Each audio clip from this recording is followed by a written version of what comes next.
I don't shoot a bunch of videos while I'm in the gym like all these TikTok kids, but that being said, I'm stronger than all these TikTok kids, so.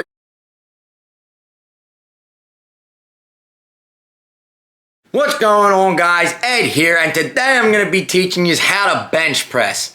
Now, I just want to note that I'm not a bodybuilder, I'm not a power lifter, I'm just a gym rat. I'm a dude who likes lifting, who likes getting bigger and stronger. And you can probably learn a little thing or two whether you're beginner, intermediate, or advanced. So with that, you might be saying, Ed, you don't know shit. Well, I've been lifting for a while. Since like before high school, I was touching weights, but I benched double body weight. I got a little 380 bench press at 190. I can rep 315. Let me just put some videos. Just look at my videos, and then I'm gonna break down how to actually bench press. So here's a couple bench videos of me. 5, 3, 2, 1. Got it. Go. Yep. Damn.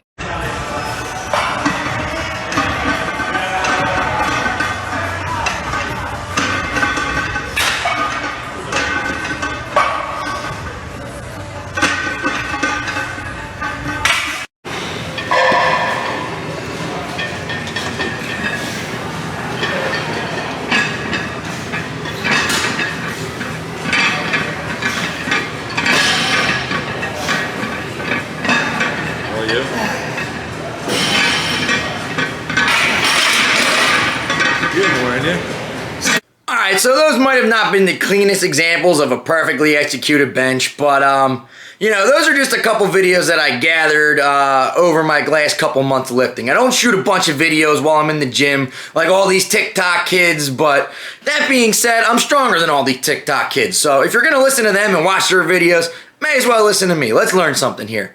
So do as I say, not as I do. I'm going to teach you right now how to execute the perfect bench. There are 10 steps.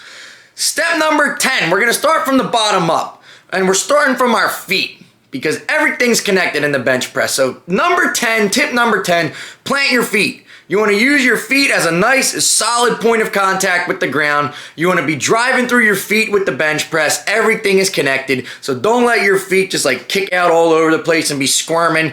You want to plant them nice and solid, firm on the ground. Tip number 9, get your ass on the bench. I know in a couple of those videos, my ass came off the bench. That's not the point. You want to keep that ass planted on the bench. That is another point of contact. Your feet and your ass should always be connected to either the ground or the bench. Those are strong points of contact, all right? Tip number 8, you want to squeeze your butt cheeks. Like I said, it's all connected. So your drive for your bench press starts at your feet, up through your butt. Use that butt as a point of contact and squeeze it through the lift. Tip number 7, your lower back does not need to be on the bench. So many people will yell at you and be like, oh, you need to keep your back on the bench the whole time. Motherfucker, what do you bench? All right, talk to me when you're up there, okay? But no, for real, you're actually going to get a much better drive and more power with your bench press if your lower back is actually off of the bench. Not your butt. Keep your butt on the bench, but you're allowed to arch that back slightly as long as the lower back is not bending like crazy. Just a couple inches off the bench is actually, I'm pretty sure, the most scientifically, you get the most mechanical advantage. I read a whole article about it before. Anyway, moving on. Tip number 6, keep your upper back and shoulders on the bench. That's going to be your main point of contact, is your upper back and shoulders, kind of like squeezing your shoulder blades. So your upper back and shoulders, your butt, and your feet. Those are your points of contact. That's where all of your power is coming from. So keep those shoulder blades, keep the upper back and shoulders on the bench. Don't let them get all shifty. Keep them firm and planted. Tip number 5, try and bend the bar in half while you're benching. So this one's going to be a little bit weird, new for a lot of people. You might have never heard this before. But if you're laying down on the bench, most people are bench pressing like this. But if you think in your mind about bending that bar in half, So keep in mind, I'm laying down right now. I'm thinking about bending that bar in half. And by me doing that, my elbows are going to be in nice and tight. It's going to save you from shoulder injuries, from elbow injuries. You're going to thank me for this. So keep those elbows nice and tight. Don't let them flare out while you're benching. And to do that, you're going to think about bending the bar in half. It's going to retract your shoulder blades, keep your elbows in tight, and give you a way better drive. This is where all your power is going to come from, guys. Your bench presses are going to shoot up after you figure this out. Bend that bar, retract those shoulder blades, elbows tucked. Boom, you're going to get way stronger drive. Tip number 4, hit the bar on your lower chest. I see so many guys in the gym getting stuck under the bar because they're hitting it way too high on their chest. They're benching here and you have no power. Well, what muscles are you even using if you're bringing the bar up here? You're not using your chest at all. That's mostly like a shoulder and tricep workout. If you hit the bar on your lower chest, that gives you much more advantage with your chest, with your shoulders, with your tricep. It'll incorporate everything to give you the most power off of the bottom. So instead of hitting that bar on your upper chest, start hitting it on your lower chest.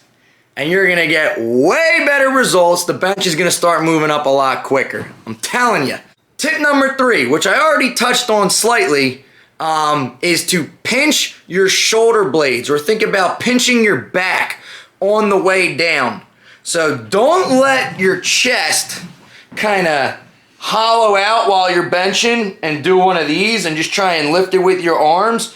You want to pinch those shoulder blades back, because remember, your shoulder blades are a point of contact. So you want to pinch them shoulder blades, pinch your back together on the way down. That's going to help your shoulders be in the right spot. It's going to help your elbows be in the right spot. It's going to give you that drive off the bottom. So think about on the way down, pinching them shoulder blades together, and then boom, driving up, firing from the bottom. Tip number 2, exhale on the way up. Don't hold your breath. Don't exhale on the way down. That doesn't make any sense. Your power is going to come from getting all that air, breathing in, and then exhale on the way up. All right? Simple trick. Some people don't know it. Exhale on the way up. And tip number 1 is don't twist. If you find yourself coming up crooked, or your back is twisting, or something weird's going on, if that bar's not moving perfectly straight, you went too heavy and you need to drop weight.